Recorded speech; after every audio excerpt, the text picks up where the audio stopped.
All right, now, Martha, there was new information this morning about a terror plot allegedly hatched in Iran and aimed at targets in Washington, D.C.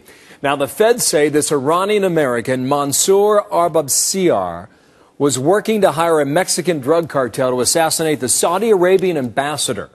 And the plot reportedly included carrying out bombings aimed at embassies in D.C. In the days since the defendant's arrest, he has confessed to his participation in the alleged plot, as well as provided other valuable information about elements of the Iranian government's role in it. We shouldn't be surprised by it. What we should be alarmed by is that this is the same government, in addition to trying to kill 2 ambassadors in the United States, is the same government that's trying to get a hold of a nuclear weapon. Well, now the State Department issuing a worldwide travel warning for U.S. citizens abroad. KT McFarland is our Fox News national security analyst. And KT, good morning to you. Good morning. What's the proper response based on what we know, and what can we do now? What we should do as these details unfold, but what we should do in any event is try to bankrupt the Iranian regime. Now, how do you do that? You do what Reagan did in the 1980s. Drive down the price of oil. Get Saudi Arabia to pump more oil. We already have a worldwide recession that's drawn down demand. And then what we should do at home is drill, baby, drill. Once that price of oil starts going down, the Iranian regime is going to be threatened from within because they don't have the money to pay their own people. They don't have the money for their own programs. They're going to be so busy dealing with things at home, they're not going to have time to export. We're a long way from a new energy policy before we can get agreement in this country. Short of that, Mark Kirk's the senator from Illinois. Yep. What's his idea when it comes to currency? He says take the central bank of Iran and isolate it from the world economy. Do to them what we've done to North Korea, and what that does, well, it causes chaos in the Iranian currency. Again, destabilize the government on economic grounds. But I think there's something else we need to do, which isn't specifically directed at Iran. Look at our southern border.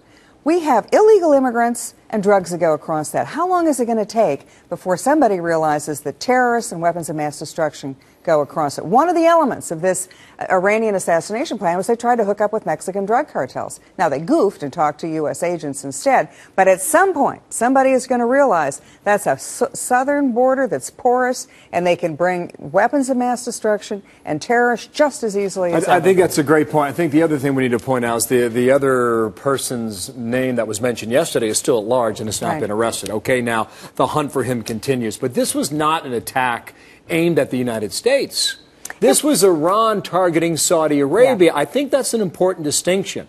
Now, what is Iran's interest to hit Saudi Arabia here? So you've been talking about this for the last 2 years, that what's brewing in the Persian Gulf is a fight of some sort between Iran and Saudi Arabia. Iran is Shiite religion, and it's Persian. Saudi Arabia, Sunni Arab. They've been fighting, those tribes have been fighting each other for millennia, and what you're seeing now is who's going to have dominance in the Gulf region, particularly as it's perceived that the United States is leaving the region. If Iran succeeds in destabilizing the Middle East, what does that mean for us? It means everything for us, for a couple of things. One, if Iran is bold like this now, what are they going to be like with nuclear weapons? They're going to be even more emboldened.